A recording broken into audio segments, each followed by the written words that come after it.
memuji Tuhan dengan segenap hati.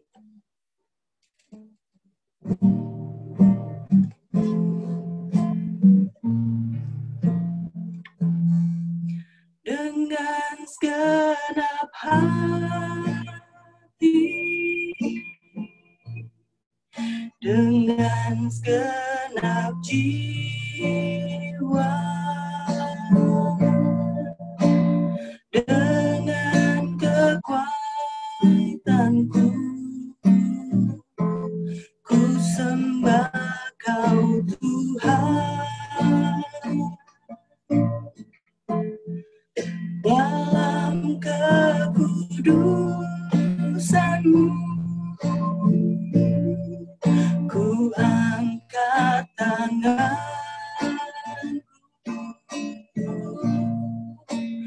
ku rindu selalu dalam hadirat-Mu. Sebab Engkau yang kudus,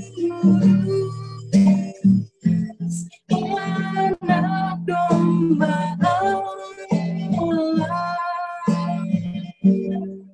darah-Mu tercurah di atas Kalvari. Sebab Engkau yang layak terima pujian,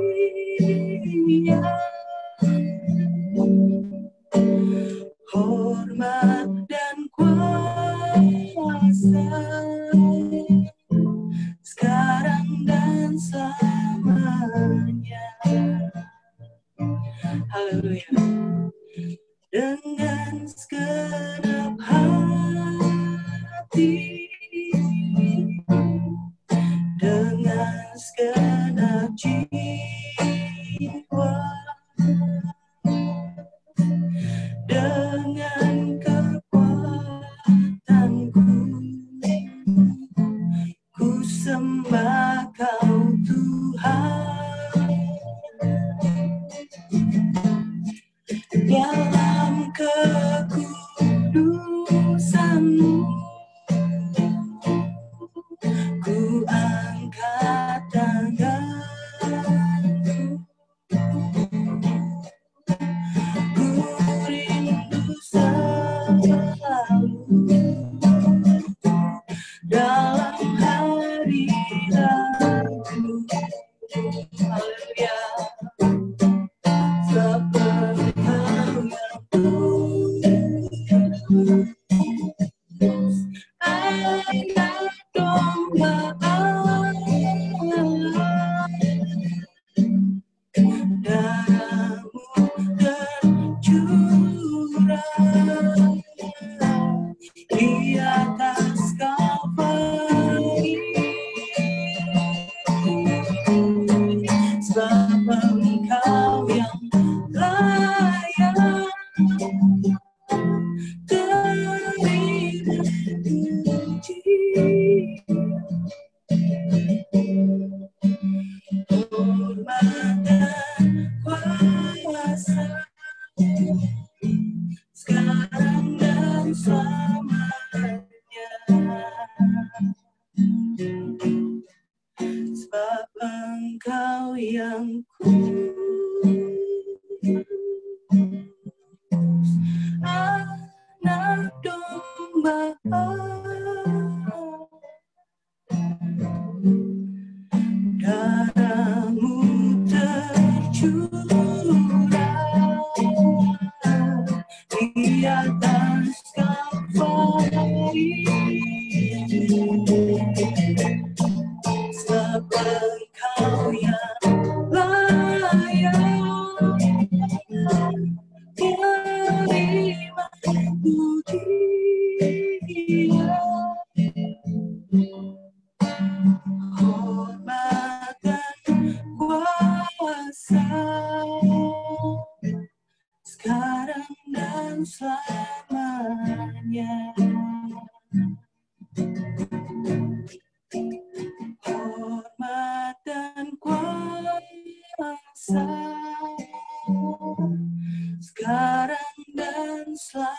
selamanya.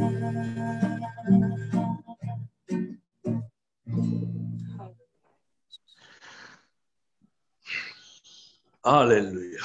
Bapa, kami mengucap syukur kepadamu Bapa, bahwa pagi hari ini kami bisa hadir Bapa melalui Zoom ini Bapa. Kami yakin Bapa Engkau hadir tengah-tengah kami Bapa.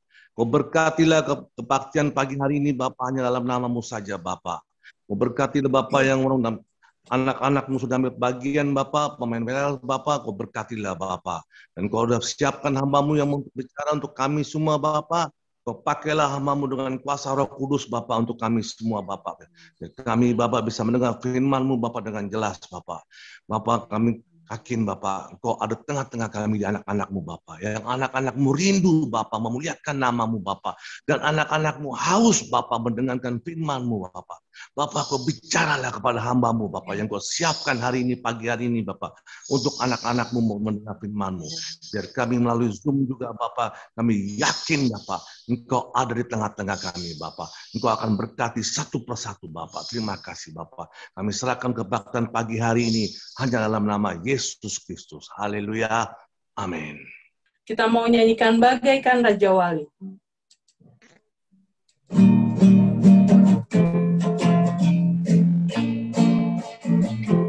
Bukan oleh kuat gagah kita diselamatkan, bukan oleh kuat gagah kita dihiburkan. Tak ada satu pun dapat menutupi. Bukan oleh kuat, bukan oleh gagah, tapi oleh Roh-Nya. Haleluya. Bukan oleh kuat gagah kita diberkati, bukan oleh kuat gagah kita disembuhkan. Tak ada satu beban dapat menghalangi. Bukan oleh kuat, bukan oleh gagah, tapi oleh Roh-Nya. Bagaikan Raja Wali, Ku akan terbang tinggi. Bagaikan Raja Wali, Ku atasi badai hidup. Bagaikan Raja Wali, Ku melintasi gunung-gunung. Bagaikan Raja Wali, Ku atasi semua. Bukan oleh kuat gagah kita diselamatkan. Amin. Bukan oleh kuat gagah kita dihiburkan. Tak ada satu pun dapat menutupi. Bukan oleh kuat, bukan oleh gagah, tapi oleh Roh-Nya. Bagaikan Raja Wali, Ku akan terbang tinggi. Bagaikan Raja Wali, Ku atasi badai hidup. Bagaikan Raja Wali, melintasi gunung-gunung. Bagaikan Raja Wali, Ku atasi semua. Bagaikan Raja Wali, Ku akan terbang tinggi. Bagaikan Raja Wali, Ku atasi badai hidup. Bagaikan Raja Wali, melintasi gunung-gunung. Bagaikan Raja Wali, Ku atasi semua. Bagaikan Raja Wali, Ku atasi semua. Bagaikan Raja Wali, Ku atasi semua.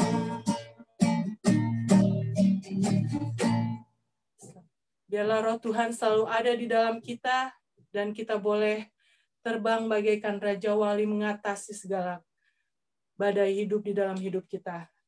Tuhan Yesus memberkati kita semua. Puji Tuhan, sebentar kita akan mendengarkan firman Tuhan. Kita akan katakan, Yesus kekuatanku.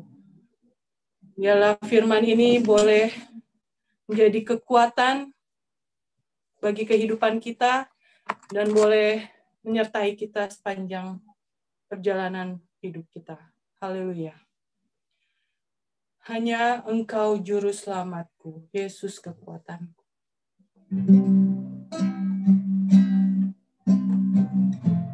Terpujilah nama-Mu Tuhan. Haleluya, Yesus.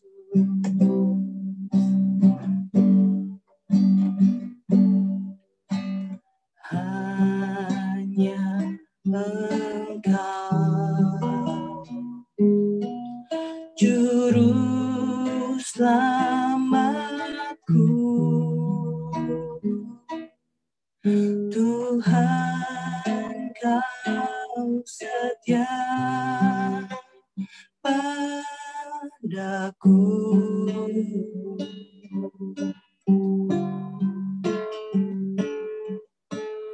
Yang ku pegang hanya janji-Mu, ku percayakan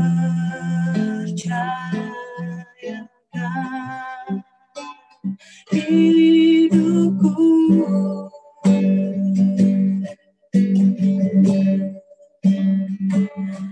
Ku sembah Kau Allahku, Bapa dan sahabatku. Kau yang pedulikan seluruh hidupku.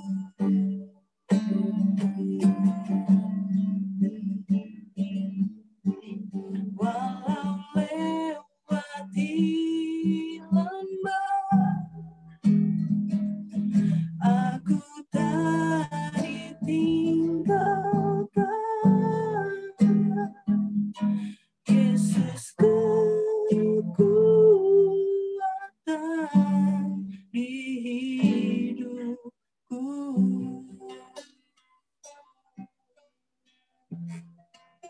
Haleluya, Yesus. Engkau kekuatan kami, Tuhan. Engkau itu karang kami, Yesus. Hanya Engkau juru selamatku, Tuhan Kau setia padaku.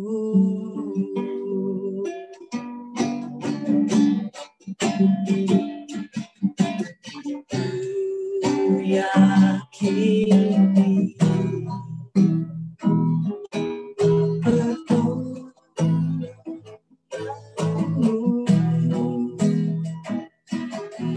takkan terlambat bagiku.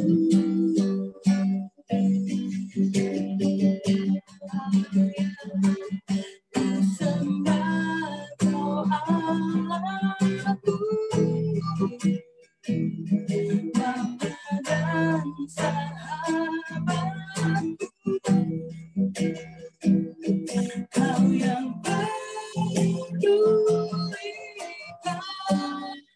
seluruh hidupku.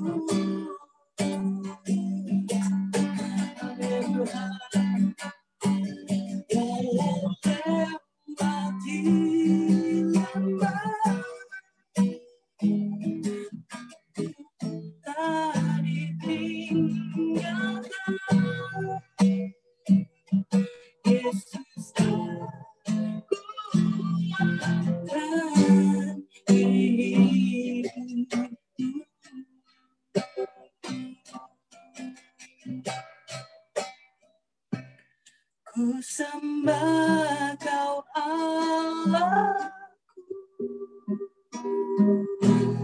Tuhan dan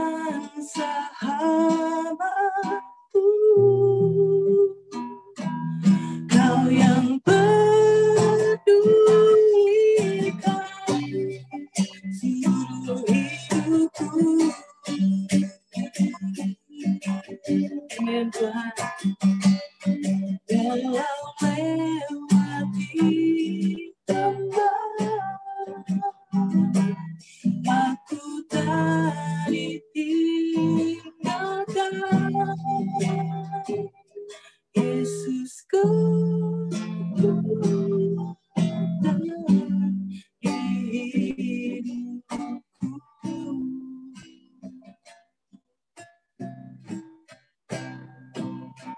Yesusku kuatan. Yesusku kuatan. Yesus kekuatan di hidupku. Kami sudah memuji-Mu Tuhan. Kami boleh bersatu hati Tuhan untuk memuliakan nama-Mu. Kiranya pujian kami Tuhan boleh menyenangkan hati-Mu Tuhan. Dan Tuhan sebentar kami akan mendengarkan firman-Mu. Biarlah Roh Kudus bekerja Tuhan di dalam setiap hati kami. Urapan Roh Kudus-Mu Tuhan mengurapi hamba-Mu juga yang akan menyampaikan firman Tuhan. Tuhan Yesus, biarlah Engkau tambah-tambahkan hikmat-Mu, tambah-tambahkan urapan-Mu di dalam mulut bibir hamba-Mu Tuhan. Sehingga apa yang disampaikan boleh menjadi berkat Tuhan bagi kami semua jemaat-Mu yang mendengarkan. Terima kasih Bapa yang baik, terima kasih Tuhan. Segala puji, hormat, kemuliaan nama-Mu. Kami siap untuk mendengarkan firman-Mu. Hanya di dalam nama Tuhan Yesus Kristus. Haleluya. Amin. Saya berikan kepada Bapak Pendeta Yonatan untuk menyampaikan firman Tuhan. Baik, terima kasih Ibu Mary dan selamat pagi menjelang siang saudara-saudara yang dikasihi Tuhan. Masih dengan suasana yang tentunya juga di satu sisi tidak menyenangkan. Kita masih kebaktian dengan jarak. Tetapi kita percaya bahwa sekalipun jarak memisahkan kita, kasih Tuhan tetap mengikat kita. Amin. Dan pada saat ini juga saya berterima kasih kepada Ibu Gembala, juga Suster Pengembalaan dari AMS yang sudah mempercayakan saya untuk boleh berbagi berkat firman Tuhan pada pagi menjelang siang ini. Dan masih dengan tema tentang alat penampi di tangannya. Ada yang saya mau bagikan, bisa minta tolong hostnya mungkin bisa bantu saya. Ini ada apa petunjuk nggak bisa untuk screen sharing ya, bisa tolong di ini settingannya, ada tampilan yang saya mau bagikan.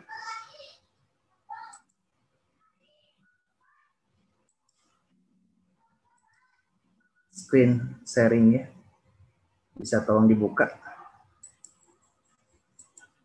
ya, makasih. Baik, saya akan mengambil tema di sini, judulnya dilukai untuk dilindungi, direndahkan untuk dimuliakan. Dan tentunya satu tema yang menimbulkan penasaran, apa maksudnya dilukai tapi dikatakan untuk dilindungi, direndahkan tapi untuk dimuliakan. Masih terkait dengan ayat pokok kita, saudara-saudara, di dalam Matius 3 ayat yang ke-12 saya bacakan. Alat penampi sudah di tangannya. Saya garis bawahi penampi di situ. Ia akan membersihkan tempat pengirikannya. Saya garis bawahi juga pengirikan di situ. Dan mengumpulkan gandumnya ke dalam lumbung. Tetapi debu jerami itu akan dibakarnya dalam api yang tidak terpadamkan. Ada dua bagian yang saya garis bawahi. Yang pertama terkait tentang penampian, yang kedua terkait tentang pengirikan. Kalau dilihat dari urutan katanya, seolah-olah penampian di awal, pengirikan berikutnya. Tapi tentu saja, saudara-saudara yang mengenal dalam istilah pertanian atau perkebunan, yang didahulukan tentu pengirikan. Baru kemudian setelah pengirikan ada yang namanya proses penampian. Nah, kita lihat di sini, dari gambarnya, apa yang ditampilkan di bagian tengah, di mana itu ada ada sepasang lembu ya, ada 2 lembu yang menarik satu alat yang dinaikin oleh paling tidak ada 1 orang dewasa dan 2 anak kecil paling tidak yang sedang duduk di situ, itu yang disebut dengan sebuah proses pengirikan.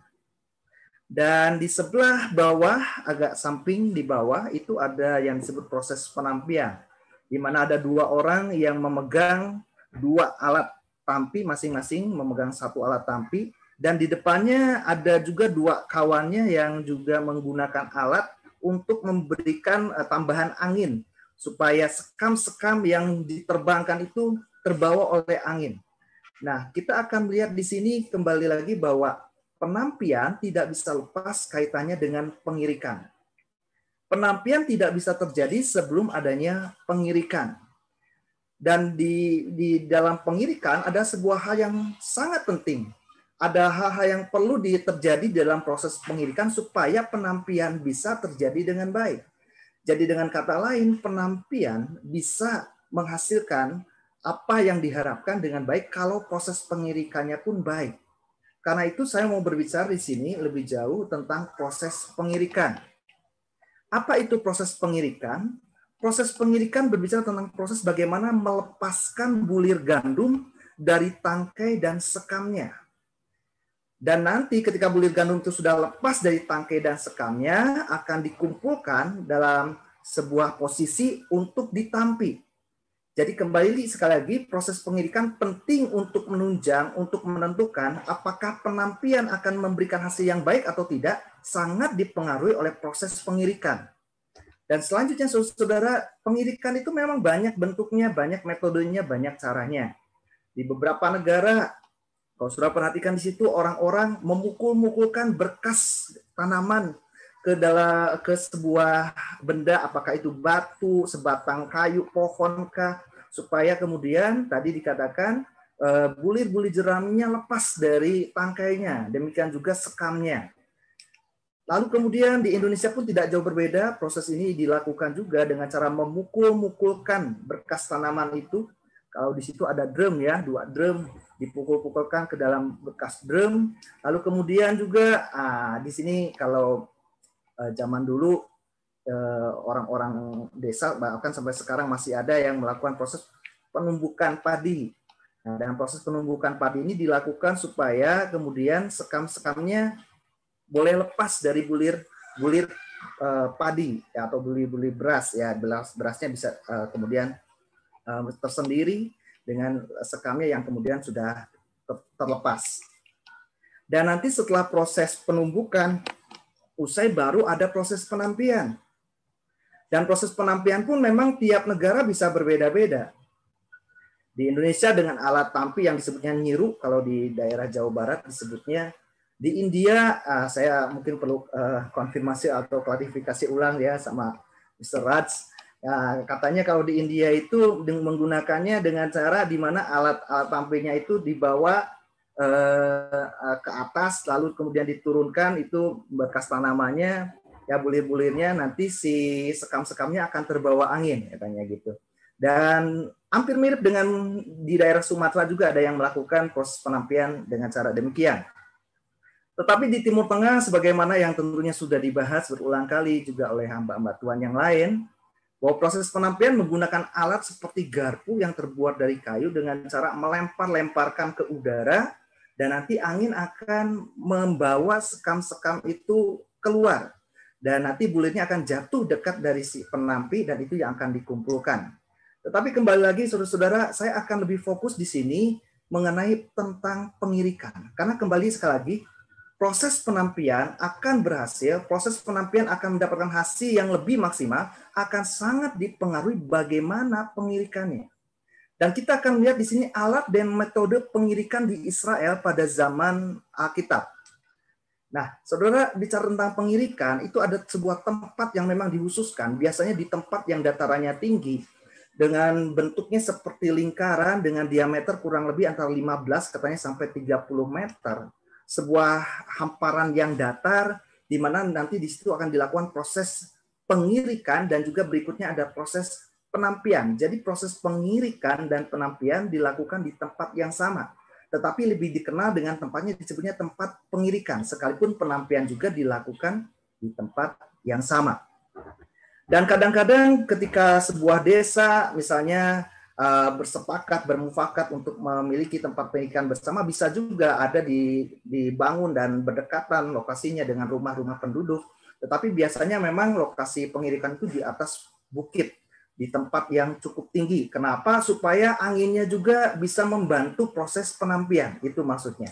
Nah, saudara-saudara, kita lihat berikutnya. Ini dia dua jenis alat pengirikan.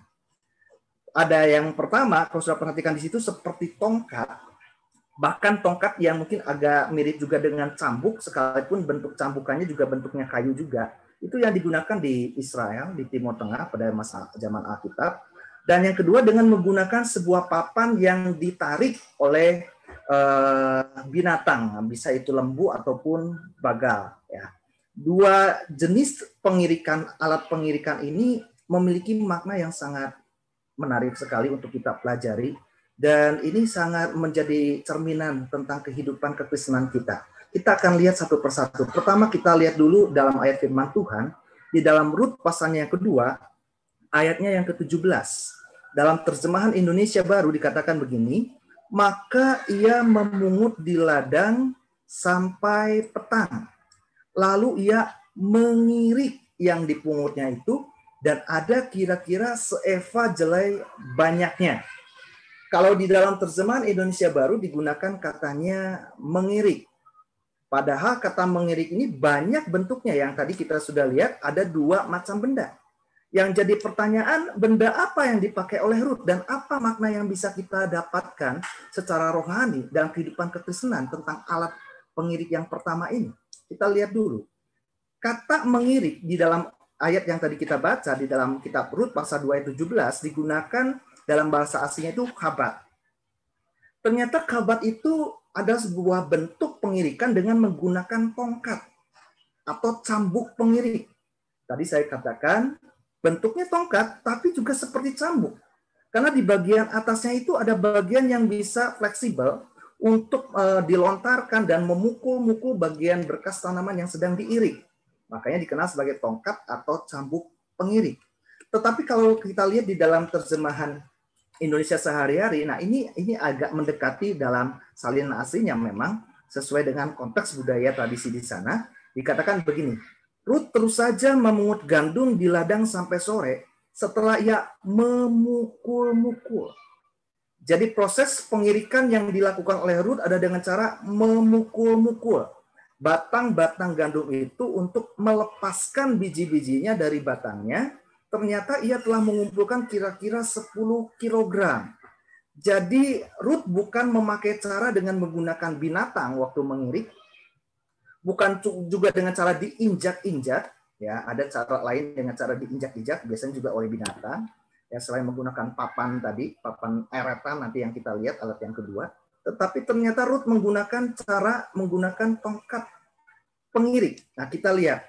Kata kabat menariknya juga ternyata memiliki kaitan kata dengan kata lainnya yaitu kabura yang mengandung arti memar karena pukulan atau garis luka. Saudara-saudara, ketika Tuhan mau menampi kita, Tuhan akan mulai dengan mengirik kita. Tidak akan ada penampian tanpa pengirikan. Tetapi ketika kita melihat tentang pengirikan dari metodenya, ternyata ada bentuk memar, ada bentuk pukulan, ada bentuk garis luka. Ini maksudnya apa? Nah, kita lihat bandingkan dengan salinan ayat di dalam Ibrani 12 ayat 5 dan 6. Dikatakan begini. Dan sudah lupakah kamu akan nasihat yang berbicara kepada kamu seperti kepada anak-anak?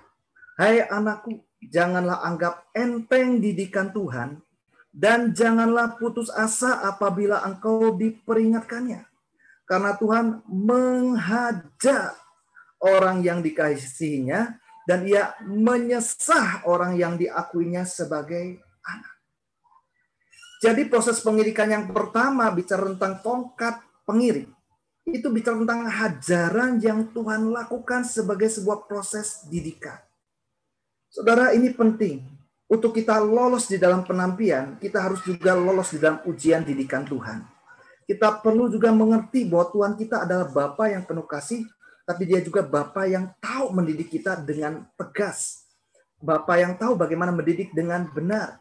Bukan Bapa yang membiarkan anaknya berbuat salah, bukan Bapa yang membiarkan anaknya mengambil jalan yang keliru. Tetapi Bapa yang menyayangi anaknya, dan saking sayangnya, dia terpaksa harus melakukan kadang-kadang tindakan keras untuk supaya anaknya tetap ada di jalan yang benar. Itu sebabnya tadi dikatakan di bagian tema, dilukai untuk dilindungi. Sebab ketika seorang bapak melukai anaknya dengan kasih sayang, maksudnya untuk melindungi anaknya supaya tetap ada di dalam jalan yang benar. Itulah makna dari pengirikan yang pertama, saudara-saudara. Jadi seperti berkas gandum itu dipukul-pukul, disesah, dicambuk. Itu adalah gambaran bagaimana Tuhan juga menyesah, menghajar kita supaya apa? Supaya bulir gandum itu bisa terpisahkan dari kulit sekamnya, dari tangkainya, dari ikatan, dari kebiasaan yang tidak baik, dari ikatan, dari jalan keputusan yang keliru. Ya, di sini saudara-saudara, saya ceritakan sebuah kesaksian yang sangat indah. Jadi ketika bapaknya sudah membuatkan segelas susu buat anaknya, entah ada angin apa, tiba-tiba anaknya itu membuang susunya begitu saja ke lantai. Lalu ayahnya dengan tegas berkata, "Nak, itu susu sudah ayah buat untuk kamu minum, bukan untuk kamu buang. Kamu harus minum susu itu." Lalu kemudian ayahnya membuatkan susu itu lagi dan menyuruh anaknya untuk membersihkan melap susu yang ditumpahkan. Untuk kedua kalinya ketika segelas susu sudah dibuatkan oleh ayahnya, anak itu bukannya kemudian mengikuti apa yang dibilang oleh ayahnya supaya susu itu diminum. Memang sempat diminum, tetapi hanya beberapa teguk saja kemudian dia muntahkan keluar. Lalu dengan tegas ayahnya berkata, "Nah, ayah sudah berkata tadi bahwa susu itu untuk kamu minum, bukan untuk kamu buang. Ayah akan buat lagi, kamu harus lap lagi ini air susu yang kamu tumpahkan. Dan kalau kamu sampai membuangnya sekali lagi, malam ini juga kamu harus tidur di luar." Dan kemudian saudara-saudara, yang terjadi berikutnya, ketika si ayah sudah membuat kembali segelas susu, anaknya melakukan hal yang sama. Dia cuma minum beberapa teguk, tapi kemudian susunya juga kembali dibuang. Dan ayahnya langsung menarik anaknya keluar. Lalu anaknya dibiarkan di luar, pintunya ditutup dari dalam. Anaknya pikir ayahnya main-main. Lalu dengan menangis, anaknya itu berusaha untuk masuk. Dia menggedor-gedor pintu rumah dan sambil berkata, "Ayah, maafkan saya, ayah. Saya ingin masuk, ayah. Saya takut di luar sendirian, ayah." Lalu kemudian ayahnya membuka pintunya. Saudara, apa yang dilakukan oleh ayah ini? Pertama, ayah ini tentu saja harus konsisten dengan apa yang sudah dia katakan, apa yang sudah dia ucapkan. Tentu saja apa yang dia nyatakan dalam didikannya menimbulkan luka dalam diri anaknya. Sekalipun anaknya memang salah. Tetapi kemudian apa yang dilakukan oleh ayahnya, ketika anaknya itu dengan harap-harap cemas melihat ayahnya sudah membukakan pintu, dia bertanya, "Ayah, apakah ini berarti saya boleh masuk ke dalam?" Tapi ayahnya bilang, "Tidak. Seperti yang ayah katakan, malam ini kamu harus tidur di luar. Tetapi," katanya, "ayah akan menemani kamu semalaman di luar." Dan saat itu saudara-saudara terjadi satu rekonsiliasi termasuk perubahan karakter dalam diri si anak tersebut. Inilah yang dimaksud dengan bagaimana yang saudara-saudara perlu juga kita pahami. Sebagaimana Tuhan juga mendidik kita bagikan Bapa mendidik anaknya. Tetapi bukan cuma mendidik di dalam sebuah tindakan yang tegas dan kadang keras, tapi dia juga Bapa yang tahu membebat, menyembuhkan luka dari anaknya. Ayub 5 ayat 17 berkata, "Sesungguhnya berbahagialah manusia yang ditegur Allah. Sebab itu janganlah engkau menolak didikan yang Maha Kuasa. Karena dialah yang melukai tetapi juga yang membebat. Dia yang memukuli." Tadi alat pendidikan yang pertama dengan cara dipukul. Dia yang memukuli tetapi yang tangannya menyembuhkan pula. Mazmur 147 ayat 3 bilang, "Ia menyembuhkan orang-orang yang patah hati dan membalut luka mereka." Jadi dari alat pendidikan yang pertama kita belajar bahwa ketika Tuhan mau menapi kita, Dia akan terlebih dahulu mendidik kita untuk kita menghasilkan, menampilkan karakter dan pribadi yang berkenan seperti yang Tuhan mau. Ketika kita tidak menunjukkan karakter, perilaku, perbuatan, perkataan seperti yang Tuhan mau, ada saatnya Tuhan bisa menegur kita. Bahkan Tuhan bisa mendidik, menghajar, melukai kita. Tetapi janganlah kita tawar hati. Karena Bapa kita di surga bukan cuma tahu melukai. Melukainya pun didasari oleh kasih. Dia juga tahu bagaimana membebat dan menyembuhkan luka itu. Saudara, ada sebuah hal yang sangat indah juga. Ada sebuah cerita yang menarik. Ada sebuah judulnya begini. Dilukai karena kasih sayang. Ini ada kisah tentang seorang ibu menyelamatkan anak yang kakinya diterkam buaya. Nah, mungkin saudara-saudara bertanya, kalau kakinya yang diterkam, kenapa gambar yang ditampilkannya kok tangan yang dibalut? Karena justru disitulah keunikannya. Jadi ceritanya begini secara singkat, saudara-saudara. Suatu kali, seorang ibu yang tinggal hanya dengan anaknya berdua, ya karena suaminya sudah meninggal. Mereka tinggal di sebuah rumah yang tidak jauh dari sungai. Ibunya selalu memperingatkan anaknya, "Nak, hati-hati nak. Di sungai itu ada buaya. Kamu jangan terlalu dekat-dekat. Nanti kamu bisa diterkam sama buaya." Dan ibu sudah memagari sekeliling rumah kita supaya buaya itu tidak masuk. Tapi kamu juga jangan sampai keluar dari pagar itu. Singkatnya saudara-saudara, karena anak itu mungkin karena penasaran kah, dan pastinya ada sisi bandelnya dari seorang anak, akhirnya dia keluar dari pagar, dan tanpa diduga, memang sejak lama buaya itu sudah mengintai, mencari waktu yang tepat, mencari situasi di saat orang lengah, dia akan terkam. Dan terjadilah ketika anak itu sedang lengah dan tanpa diduga, buaya itu menerkam bagian kakinya. Beruntung pada waktu itu ibunya memang tidak terlalu jauh dari sana ketika dia mendengar teriakan anaknya. Ibunya langsung berlari dan menarik tangan anaknya sekuat-kuatnya. Lalu terjadilah tarik-menarik antara buaya yang tidak mau melepaskan mangsanya, tetapi juga seorang ibu yang tidak mau melepaskan anaknya untuk jadi mangsa buaya. Akibat tarikan tangan dari si ibu, dan juga kuku-kuku yang agak panjang dari tangan si ibu, yang kemudian sempat menembus bagian kulit si anak, sehingga tangan anak ibu terluka. Tetapi bersyukur, tidak jauh juga dari situ, tiba-tiba ada seorang laki-laki yang membawa senapan. Ketika melihat kejadian itu, dia tembak buaya itu dan akhirnya buaya itu mati. Dan ketika kemudian anak itu dibawa untuk dirawat, saudara-saudara, orang-orang juga memang bertanya-tanya. Karena berdasarkan kronologi ceritanya, orang tahu bahwa anak itu diterkam bagian kaki. Tetapi kenapa ada bagian luka juga di bagian tangan? Dan anak itu berkata, "Luka ini ada luka karena tangan ibu saya yang tidak rela melepaskan saya untuk dimakan buaya."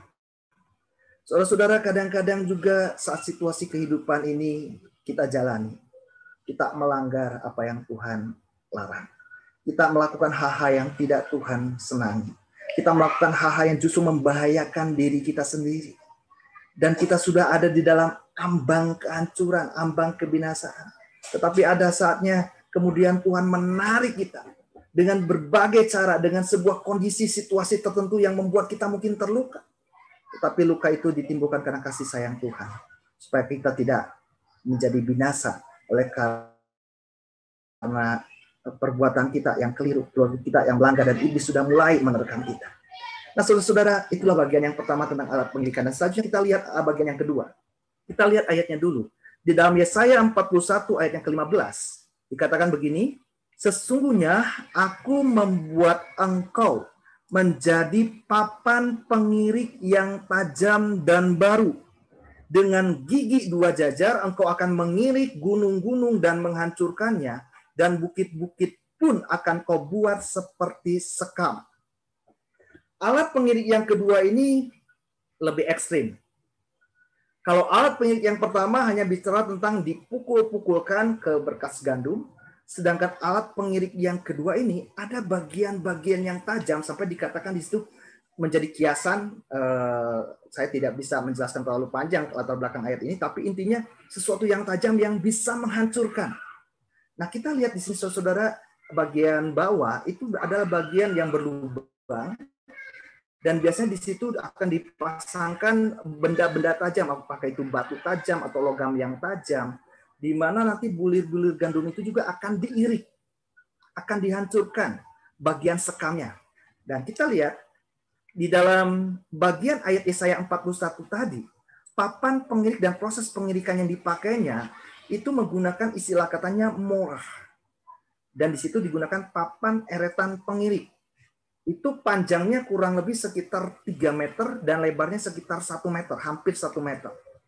Dan biasanya orang akan naik di atasnya untuk menambahkan tekanan ke bagian bawah supaya terjadi proses pengirikan yang lebih efektif. Dan berikutnya lagi, saudara-saudara, kita lihat di sini menghancurkan. Dan memang kalau istilah tadi morah memiliki kaitan erat dengan istilah katanya morah. Kata morah tadi papan pengirik ada kaitan erat dengan kata morah yang artinya situasi yang buruk sekali, mengerikan, menimbulkan kegentaran dan sama sekali tidak menyenangkan. Dan di dalam penggunaannya itu banyak digambarkan sebagai proses diinjak-injak atau direndahkan.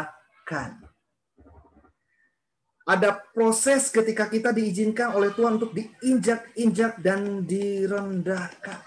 Kalau tadi alat yang pertama, kita dihajar, kita didisiplin, kita mungkin ada luka, tetapi enggak sampai se ekstrim ini. Ini sampai diinjak-injak dan direndahkan. Dan tentu ada alasan kenapa saya lalu sandingkan dengan gambar di sana sebuah kata, juga 2 buah kata paling tidak di situ, kesombongan dan keangkuhan, karena ada kaitannya. Matius 23 ayat 12 dikatakan begini, dan barang siapa meninggikan diri, ia akan direndahkan. Dan barang siapa merendahkan diri, ia akan ditinggikan. Jadi saudara-saudara, ketika Tuhan mengiri kita, sebelum akhirnya dia akan menampi kita, Tuhan mau menampilkan diri kita ada pribadi yang sudah terbentuk menjadi pribadi yang rendah hati. Oleh sebab itu ketika Tuhan menemukan ada orang-orang Kristen yang sombong, yang angkuh, yang tinggi hati, siap-siaplah Tuhan akan menjalankan proses pengirikan dengan menggunakan biasanya papan pengirikan ini. Dia akan diinjak-injak, dia akan direndahkan supaya dia menyadari dirinya bahwa tidak ada sesuatu pun yang bisa disombongkan. Tidak ada sesuatu pun yang bisa dibanggakan. Sehingga dia akan lolos untuk masuk ke dalam penampian. Dan nanti penampian ada bagiannya lagi. Tetapi kembali pengirikan ini penting. Jangan dulu bicara soal penampian. Kalau dalam pengirikan saja kita nggak lolos uji. Termasuk uji dalam hal apakah kita memiliki kerendahan hati atau justru kita memiliki kepribadian yang tinggi hati. Di dalam Obadya 1 ayat 2 dan 3 dikatakan begini. Ini lukisan tentang bagaimana hukuman terhadap Edom. Sesungguhnya aku membuat engkau kecil di antara bangsa-bangsa. Engkau dihinakan sangat. Keangkuhan hatimu, saya ulang, keangkuhan hatimu telah memperdayakan engkau. Ya engkau yang tinggal di liang-liang batu, di tempat kediamanmu yang tinggi. Engkau yang berkata dalam hatimu, siapakah yang sanggup menurunkan aku ke bumi? Bagi saudara-saudara yang pernah pergi ke Petra, Yordania, nah daerah itu memang sangat diyakini kuat ada tempat peninggalan dari suku bangsa Edom, keturunan dari Esau. Dan memang mereka punya kebanggaan tinggal di sana sebagai sebuah kebanggaan bukan karena bentuk arsitekturnya yang sangat luar biasa, tetapi juga memang karena kondisi geografis mereka yang tinggal di pegunungan-pegunungan yang terjal, membuat musuh-musuh mereka sulit untuk bisa mengambil daerah mereka untuk menjadi jajahannya. Sehingga mereka menjadi sombong, menjadi tinggi hati. Tetapi apa yang terjadi saudara-saudara? Sebagaimana Tuhan katakan, Tuhan membenci orang yang congkak, Tuhan membenci orang yang sombong. Kita lihat Obadya 1 ayat yang keempat. Sekalipun engkau terbang tinggi seperti burung Raja Wali, bahkan sekalipun sarangmu ditempatkan di antara bintang-bintang, dari sana pun aku akan menurunkan engkau. Demikianlah firman Tuhan. Dan tanpa diduga saudara-saudara nubuatan ini kemudian terjadi dan digenapi. Akhirnya suku bangsa Edom dikalahkan oleh suku bangsa yang kecil. Suku bangsa yang tidak diperhitungkan. Sungguh betul-betul dipermalukan. Mereka membanggakan dirinya bagaimana bangsa-bangsa besar tidak bisa mengalahkan mereka. Tetapi ternyata di tengah kesombongannya, di dalam kesombongannya, Tuhan menginjak-injak mereka, Tuhan merendahkan mereka, sampai mereka akhirnya dikalahkan oleh suku bangsa yang lebih kecil. Karena itu saudara-saudara dikatakan begini, kesombongan mendahului segala macam perilaku buruk dan sebuah sikap yang sepenuhnya menentang Allah. Di dalam Alkitab banyak dikatakan bagaimana Allah menentang orang yang congkak. Allah menentang orang yang sombong. Dan saudara, sekali lagi, pengirikan adalah bagaimana Tuhan mau membentuk hati kita menjadi hati-hati yang rendah di hadapan Tuhan. Jadi kalau ada siapapun, termasuk saya, mari kita introspeksi diri. Kalau ada kesombongan, ada keangkuhan, ada kecongkakan, ada tinggi hati, jangan sampai kemudian Tuhan harus pakai papan eretan itu. Jangan sampai Tuhan harus iri kita. Jangan sampai Tuhan harus injak-injak kita, baru kita sadar diri. Tapi mari kita dengan kerendahan hati, kita akui bahwa kita tidak ada apa-apanya kalau tanpa Tuhan. Dan selanjutnya kita lihat, makanya di dalam Yakobus 4 ayat 10 dikatakan, rendahkanlah dirimu di hadapan Tuhan, dan Ia akan meninggikan kamu. Selanjutnya di dalam 1 Petrus 5 ayat 6, karena itu rendahkanlah dirimu di bawah tangan Tuhan yang kuat, supaya kamu ditinggikannya pada waktunya. Dan kembali sesuai dengan tema yang tadi saya katakan di awal. Dilukai untuk dilindungi, direndahkan untuk dimuliakan. Ketika kita merelakan diri kita, dihajar dalam didikan Tuhan, percayalah Dia sanggup juga menyembuhkan luka itu, untuk membentuk pribadi kita menjadi karakter yang lebih sempurna di hadapannya. Demikian pula saudara, ketika kita menyadari diri kita ada kesombongan, ada keangkuhan, ada ego yang begitu kuat dalam diri kita, mari kita belajar untuk tahu merendahkan diri. Dan di hadapan Tuhan, maka Tuhan akan memuliakan kita. Dikatakan ketika kita mematikan diri sendiri, kita melihat awal pekerjaan Allah. Tuhan hanya mau memakai orang-orang yang tahu merendahkan dirinya di hadapan Dia. Makanya tadi dikatakan di dalam 1 Petrus 5, rendahkanlah dirimu di bawah tangan Tuhan yang kuat. Menyerahkan seluruh hidup kita di dalam otoritas dan tuntunan tangan Tuhan. Bukan hidup menurut mau-maunya kita. Bukan hidup menurut keinginan kita. Bentuk ketinggian hati, kecongkakan adalah ketika kita mengatur hidup kita sesuai yang kita mau, bukan seperti yang Tuhan mau. Tetapi kalau kita mau merendahkan diri kita di dalam tangan Tuhan, maka Tuhan akan membawa kita ke dalam penggenapan rencananya yang luar biasa. Puji Tuhan. Nah, saudara-saudara, dan puji Tuhan juga bahwa Tuhan tahu bagaimana memproses kita dalam pengirikan. Dia tidak sembarangan mengirik. Ada ayat yang menarik sebagai bagian-bagian penutup, saya akan bacakan di dalam Yesaya 28 ayat 27 dan seterusnya, dikatakan begini.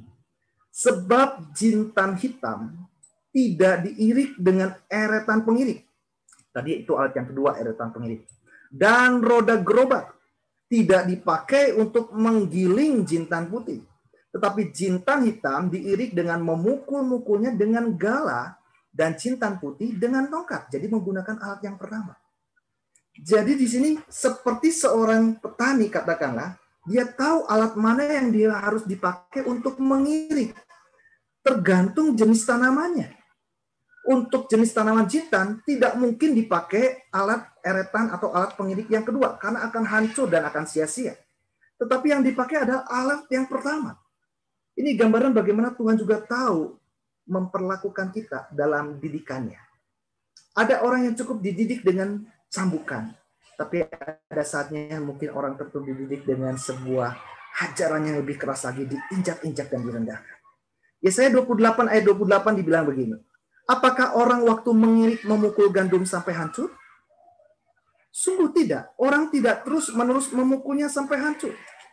Artinya Tuhan tahu ketika gandum menggunakan tongkat pemukul pun ada standar bentuk pukulannya seperti apa. Dan sebatas mana gandum itu kemudian cukup untuk dipukul-pukul.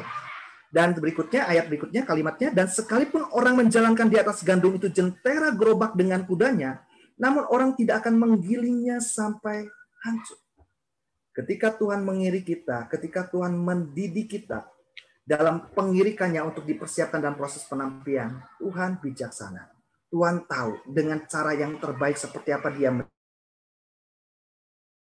mendidik kita. Itu sebabnya di bagian penutup ayat 29 bilang gini, dan ini pun datangnya dari Tuhan semesta alam.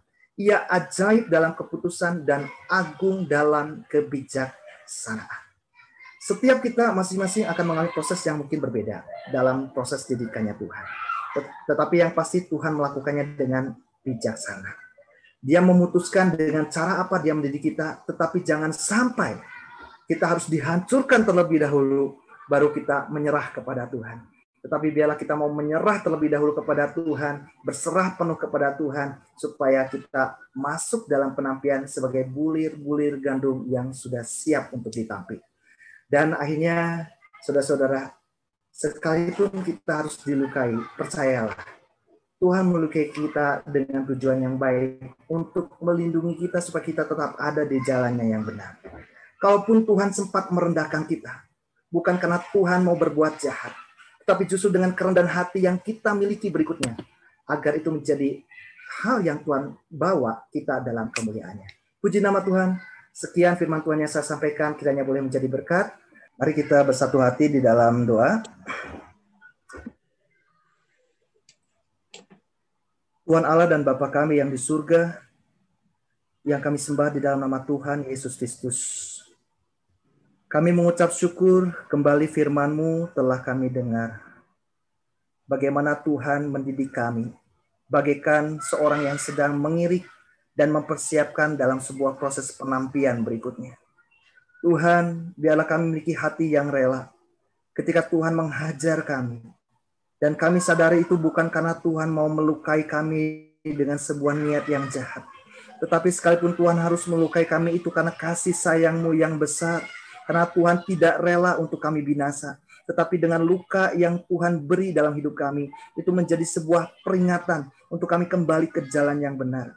Dan biarlah Tuhan kami juga boleh menyadari bahwa tidak ada satupun yang bisa kami banggakan dan kami sombongkan. Segala sesuatunya berasal daripada Tuhan dan segala sesuatunya untuk kemuliaan nama Tuhan.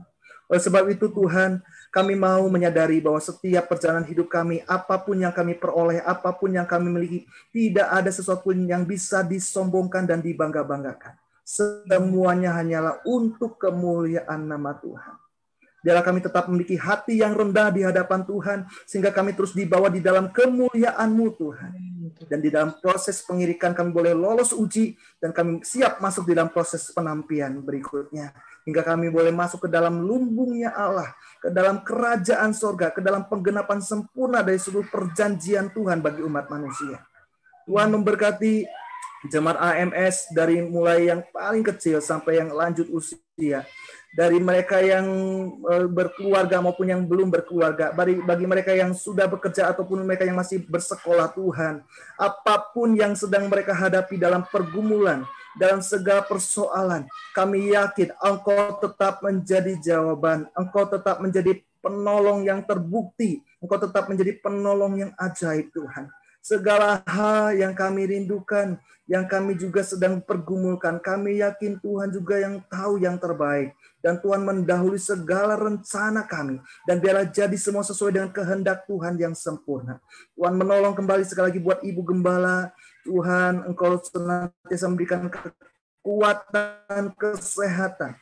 Kau memberikan hikmat pengurapan. Sehingga di dalam apa yang Tuhan nyatakan dalam kehidupan Ibu Gembala sungguh-sungguh membawa jemaat IMS untuk semakin mengenal kehendak Tuhan. Semakin membawa jemaat IMS semakin disempurnakan di dalam Tuhan. Semakin dewasa di dalam Tuhan. Dan semakin mengalami Tuhan, menikmati Tuhan dalam kehidupan kami. Terima kasih Tuhan Yesus yang baik. Terima kasih dan biarlah setiap jemaat AMS maupun mereka yang menonton dan menyaksikan dan mengikuti ibadah ini boleh ada senantiasa di dalam kasih karunia Tuhan dan ada di dalam berkat perlindungan Tuhan. Terima kasih Bapak. Kami bersyukur berdoa mengalaskan semuanya di dalam nama Tuhan Yesus Kristus. Haleluya.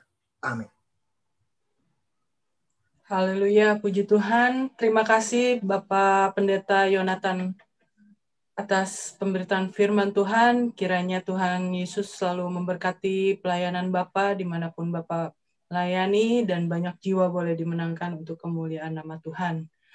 Terima kasih Bapak Ibu sekalian. Sebentar kita akan mendengarkan pengumuman dari Bapak Gunati. Saya persilakan. Haleluya, selamat pagi saudara-saudara kekasih. Dalam ibadah Zoom pada pagi hari ini ada beberapa pengumuman yang mau saya sampaikan. Yang pertama, minggu depan kita masih ibadah via Zoom. Tanggal 28 Februari ada doa beson jam 8.15 dilanjutkan dengan ibadah jam 9. Selanjutnya untuk jemaat yang ingin didoakan atau ingin memberikan kesaksian, bisa menghubungi via WhatsApp kepada Ibu Fungling atau Ibu Lingling, dan paling lambat hari Sabtu sebelum ibadah dilakukan. Selanjutnya untuk sekolah minggu, hari ini ada YouTube online, itu jam 9.15, linknya saudara-saudara bisa menghubungi Ibu Heni atau Ibu Sandy sebagai guru sekolah minggu di nomor WhatsApp yang ada. Mari kita undang, kita ajak anak-anak untuk tetap beribadah via online. Temanya hari ini mengenai ketaatan. Untuk dewasa muda, setiap Sabtu juga kita terus melakukan ibadah via Zoom yang dilakukan setiap 7:30 malam. Minggu depan, tanggal 27 Februari, masih dipimpin oleh Bapak Pendeta Nemo Mahari. Kami mengundang muda-mudi, kaum remaja untuk ikut beribadah via Zoom yang dilakukan setiap hari Sabtu. Selanjutnya untuk jemaat juga tetap dihimbau untuk melakukan doa dan berpuasa bagi bangsa dan negara Indonesia. Kemudian untuk gereja-gereja di Indonesia yang masih belum bisa melakukan ibadah secara normal kembali, kemudian pandemi COVID, Sekolah Alkitab Cianjur, dan terakhir untuk PDAMS kita yang tempat kita beribadah selama ini. Selanjutnya untuk jemaat yang ingin memberikan persembahan atau kolekte, bisa langsung ke rekening Yayasan Kabar Baik di nomor saya yang tertera di screen masing-masing. Sekian pengumuman, Tuhan Yesus memberkati. Puji Tuhan, terima kasih Pak Gunadi. Bapak Ibu sekalian, kita sudah diberkati oleh kebenaran firman Tuhan dan kita juga sudah menikmati berkat-berkat Tuhan. Biarlah sepanjang minggu ke depan kita boleh tetap percaya, kita boleh tetap mengandalkan Tuhan, bersandar hanya kepada Tuhan. Baik, saya tamatkan ibadah kita pada pagi hari ini. Kita mau menyanyikan satu buah lagu dan nanti saya minta Ibu Gembala, Ibu Pendeta Melani Awandatu untuk tutup ibadah kita dengan doa berkat. Besar anugerah-Mu.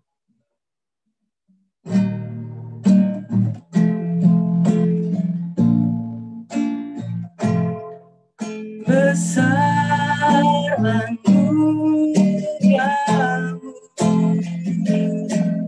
berlimpah kasih-Mu, semakin hari semakin bertambah besar anugerah-Mu, besar anugerah-Mu, berlimpah kasih-Mu, semakin hari semakin bertambah besar anugerah-Mu,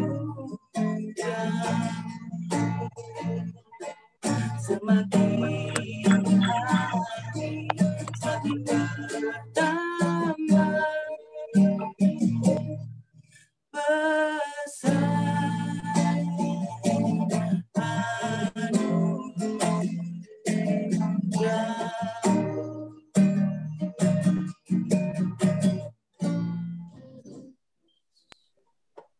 Terima kasih Tuhan Yesus, pada akhir dari ibadah kami Tuhan.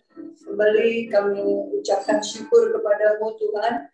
Kalau Engkau sudah hadir bersama dengan kami pada waktu kami memuji dan membesarkan nama-Mu.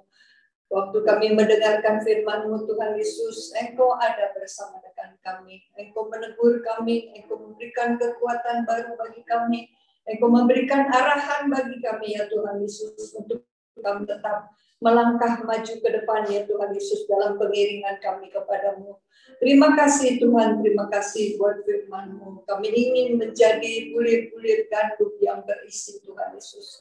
Sehingga kami tidak bisa diterbangkan oleh segala angin pencobaan, segala angin hal-hal yang tidak baik dari dunia ini, tapi kami boleh tetap ada di dalam penampian-Mu Tuhan Yesus, di dalam Engkau. Terima kasih Tuhan untuk kekuatan-Mu, untuk kuasa-Mu yang selalu Engkau berikan kepada kami. Engkau lengkapi kami ya Tuhan Yesus, sehingga benar-benar kami kuat dan tetap teguh pendirian kami Tuhan. Terima kasih Tuhan Yesus, terima kasih memberkati semua saudara-saudara kami yang sudah mengikuti ibadah Zoom pada pagi hari ini Tuhan. Berkati mereka ya Tuhan dengan berkat-berkat yang khusus daripada-Mu. Juga kami berdoa untuk saudara-saudara kami yang sakit Tuhan. Siapapun itu Tuhan, baik Ibu Maria, Bapak Andre, Tuhan Yesus, baik Bapak Ituan dan Ibu Iin, baik Bapak Lukas, Tuhan Yesus, semua Tuhan yang kami tidak sebutkan, Engkau menolong Tuhan, karena kami percaya Engkau peduli kepada anak-anak-Mu. Engkau datang melawat mereka dan menyembuhkan, menjamah. Terima kasih Tuhan, terima kasih. Kami tetap percaya bahwa sampai hari ini kuasa-Mu tidak pernah berubah Tuhan Yesus. Terima kasih Tuhan, terima kasih Yesus. Kiranya Tuhan Yesus berkat anugerah dari Allah Bapa, sayang dari Yesus Kristus, dan Roh Kudus-Mu tetap mempersatukan kami menjadi satu. Terima kasih Bapa. Pertemukan kami kembali Tuhan di minggu yang akan datang. Terima kasih Bapa, di dalam nama Tuhan Yesus Kristus kami berdoa dan mengucap syukur. Haleluya, haleluya, amin. Selamat pagi, Tuhan memberkati.